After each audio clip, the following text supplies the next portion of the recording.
Hello दोस्तों, welcome back to my YouTube channel SSC with Ritik Verma. कैसे हैं आप सभी? आशा करता हूं कि आप सभी की तैयारी काफ़ी अच्छी चल रही होगी और आप सभी अपने अपने घरों में हेल्दी होंगे, स्वस्थ होंगे। तो वीडियो को स्टार्ट करने से पहले आपको एक जेंटल रिमाइंडर देना चाहता हूं कि इस समय जो हमारा मौसम है वो डायनेमिक है। कभी 44 डिग्री टेम्परेचर हो जाता है, तो कभी बारिश आ जाती है, 35 डिग्री हो जाता है, 32 डिग्री हो जाता है। तो इस समय काफ़ी बच्चे बीमार पड़ने की संभावना हो सकती है। तो आपको कहता हूँ कि अपना ख़्याल रखिए, अपनी बॉडी का, अपनी हेल्थ का, अपनी मेंटल हेल्थ का, अपनी फ़िज़िकल हेल्थ का, क्योंकि ये समय है 1 महीना, 2 महीना, 3 महीने, ये आपके लिए क्रूशियल है। इस समय आपको बीमार नहीं पड़ना है और बीमार आप पड़ भी नहीं सकते अगर आपको 2025 में एग्ज़ाम्स को क्लियर करना है, स्पेशली एमटीएस अगर आपको सेलेक्ट होना है, तो आप समय बिल्कुल भी बर्बाद नहीं कर सकते और बीमार होने का तो कोई शक ही पैदा नहीं होता। तो आज की वीडियो में 3 सबसे ऐसी बड़ी गलतियाँ, ब्लंडर गलतियाँ, जो हर एक बच्चा अपनी प्रिपरेशन के दौरान करता है, जिसकी वजह से उनका सिलेक्शन नहीं हो पाता और वो अगले साल ट्राई करते हैं। 3 ऐसी गलतियाँ जो उनको टॉपर्स से अलग कर देती है और वो ऐसे ही रह जाते हैं और टॉपर्स सिलेक्शन रह जाते हैं। तो चलिए बिना समय को बर्बाद करे उन गलतियों को मैं आपको बताता हूँ। गलती नंबर 1 है नो प्रॉपर स्टडी प्लान। मैं मेजॉरिटी ऑफ द बच्चों को देखता हूँ जो मेरे को कमेंट्स करते हैं, वो बोलते हैं भैया कहाँ से प्रिपरेशन करना शुरू करे, कहाँ से प्रॉब्लम्स को सॉल्व करना शुरू करे। उनको बस ये पड़ी है कि उनको प्रॉब्लम्स को सॉल्व करना है, उनको एक प्रॉपर गाइड फॉलो नहीं करनी, उनको प्रॉपर एक रूटीन फॉलो नहीं करना, उनको एक डायरेक्शन नहीं चाहिए। बट वो पूछते हैं कि भैया प्रॉब्लम्स को सॉल्व कैसे करें। तो मैं कहता हूँ कि प्रॉब्लम सॉल्व करने से अगर सिलेक्शन हो जाता तो हर बच्चा मैथ्स के सवाल कर लेता है। बट उन सवालों को एक प्रॉपरली तरीके से किया जाता है। मैनेजमेंट नाम की चीज़ होती है। सवाल को सॉल्व करने के पीछे उसका टाइम देखा जाता है, उसकी स्ट्रेटेजी देखी जाती है, उसकी ट्रिक देखी जाती है। बहुत सारे डिटर्मिनेंट्स है जो आपको सवाल सॉल्व करते हुए देखने पड़ते हैं और सवाल को सिलेबस के हिसाब से देखना पड़ता है। तो आपको बता दूं कि सबसे पहला जो फैक्टर है, गलती है, वो है कि सिलेबस को नहीं समझना। बच्चे क्या करते हैं कि तैयारी शुरू करनी है भैया, ठीक है, एक राकेश यादव सर की बुक ली, तैयारी शुरू कर दी। मैं कह अरे भैया पहले सिलेबस को समझो, थोड़े अपने बेसिक्स को स्ट्रॉन्ग बनाओ, है ना, थोड़ा सा अपना बेस बनाओ, वार्म अप करो एक्सरसाइज से पहले, जब भी तो मैदान में उतरोगे। तो बच्चे क्या करते हैं कि मैच खेलना है, बस प्रैक्टिस करे जाओ, प्रैक्टिस करे जाओ और एकदम से प्रैक्टिस में उतर जाओ। तो ये चीज़ें होती है। सबसे पहले आपको सिलेबस को समझना है, अपने बेसिक्स को स्ट्रॉन्ग करना है, अपना बेस अब आपका जो है वो स्ट्रॉन्ग बनाना है, उसके बाद आपको मैदान में उतरना है। तो first point is know your syllabus very well.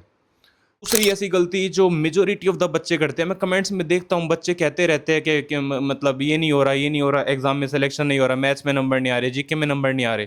तो दूसरी सबसे बड़ी गलती है PYQ, previous year question papers की इंपॉर्टेंस को आप इग्नोर करते हो। बच्चों, मैं आपको बता दूं कि 90% जो एसएससी में सवाल आते हैं वो रिपीटेड होते हैं, प्रीवियस ईयर क्वेश्चन पेपर्स पर ही बेस्ड होते हैं।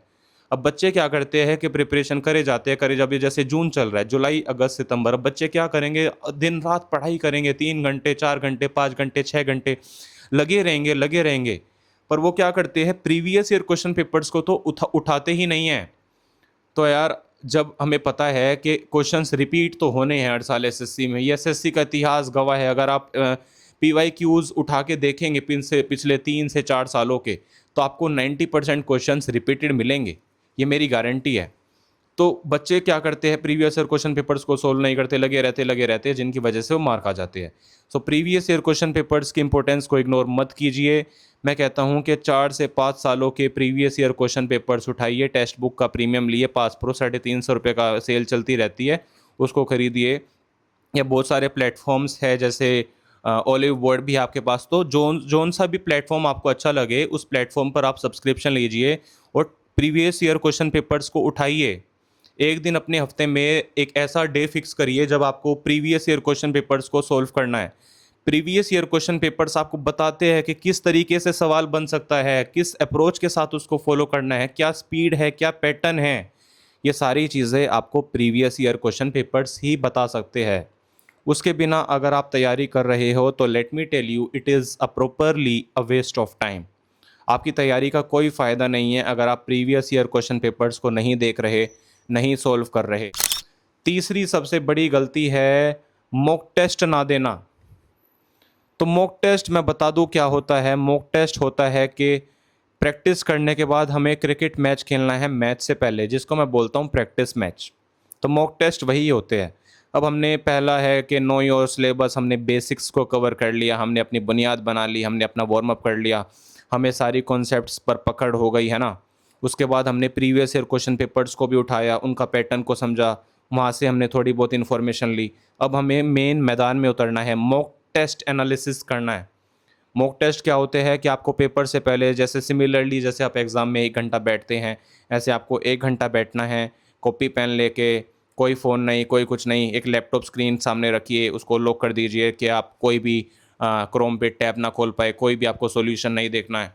आपको क्या करना है, टेस्ट को खोल लेना है और प्रॉपरली जैसे एज़ इट इज़, जैसे आप एग्ज़ाम में बैठते हैं, वैसे आपको क्वेश्चंस को सॉल्व करना है। अब मॉक टेस्ट को सॉल्व करने से मैं आपको बता दूं आपको क्या हेल्प मिलेगी, आप अपनी गलतियों को पहचानेंगे। फॉर एग्ज़ाम्पल, जैसे आपने मॉक टेस्ट को सॉल्व करा, आपने देखा कि मेरे नंबर सिस्टम में मेरे काफ़ी क्वेश्चंस गलत हो रहे हैं, मेरे को तो एचसीएम एलसीएफ भी निकालना नहीं आ रहा, मेरे बोर्ड मास के जो कॉन्सेप्ट्स काफ़ी वीक हैं। तो मॉक टेस्ट के बाद आपको क्या करना है, उन क्वेश्चंस को एनालाइज करना है, जिन आपने देखा कि जो कॉन्सेप्ट्स मेरे वीक हैं, उन कॉन्सेप्ट्स को फिर से उठाइए, उनको फिर से प्रैक्टिस करिए। तो मॉक टेस्ट आपको बताता है कि आप कहाँ पर गलती कर रहे हो, कहाँ पर आपके मार्क्स जा रहे हैं, कहाँ पे आप मार खा रहे हो। मॉक टेस्ट आपको वो बताता है। आपने मॉक टेस्ट को सॉल्व करा, उसमें क्वेश्चंस आ गया कि ईस्ट इंडिया कंपनी के ईस्ट इंडिया का जो शासन था वो कहाँ से शुरू हुआ, कब तक रहा। आपको पता था, यह सवाल आपको नहीं आता। तो मॉक टेस्ट के बाद आप ईस्ट इंडिया कंपनी के बारे में पढ़िए। फॉर एग्जांपल, इंग्लिश में आपके इडियम्स उन्होंने कहा कि every dog has a day, आपको इसका मतलब नहीं पता, तो इस इडियम को मॉक टेस्ट के बाद पढ़िए। मॉक टेस्ट आपको हेल्प करते हैं अपनी तैयारी को अच्छे से करने में, अपनी गलतियों को पहचानने में, आपकी स्पीड को बढ़ाने में, आपकी एक्यूरेसी को बढ़ाने में, आपके कॉन्फिडेंस को बढ़ाने में, आपको मोराल को बढ़ाने में ये मॉक टेस्ट जो हमारे हैं वो हेल्प करते हैं। और जैसा कि मैंने बताया कि अगर आपको नहीं पता कि कहाँ पर आपको मॉक टेस्ट देने हैं, तो मॉक टेस्ट के लिए टेक्स्ट बुक हो गया, ओलिव बोर्ड हो गया, डिपेंड करता है आप पे कि आप कौन सा प्लेटफॉर्म यूज़ करना चाहते हैं। सारे प्लेटफॉर्म यूज़ है। अगर मैं पर्सनली अपनी बात करूँ तो मैं टेक्स्ट बुक को यूज़ करता हूँ। मैंने वहाँ पर उनका पास प्रो लिया हुआ है, 350 रुपये का आता है, ज़्यादा का नहीं आता। उस पर आपको मॉक टेस्ट देने हैं। तो ये 3 गलतियाँ हैं जो मेजॉरिटी ऑफ द एस्पिरेंट्स करते हैं और वो सिलेक्शन नहीं ले पाते। ये गलतियाँ वो कॉन्टिन्यूसली रिपीट करते रहते हैं वो अपनी प्रिपरेशन के दौरान, और उनका सिलेक्शन नहीं हो पाता। ये गलतियाँ डिफरेंस है आपको एग्ज़ाम क्लियर करना और अगले साल फिर से अपीयर करना एग्ज़ाम में।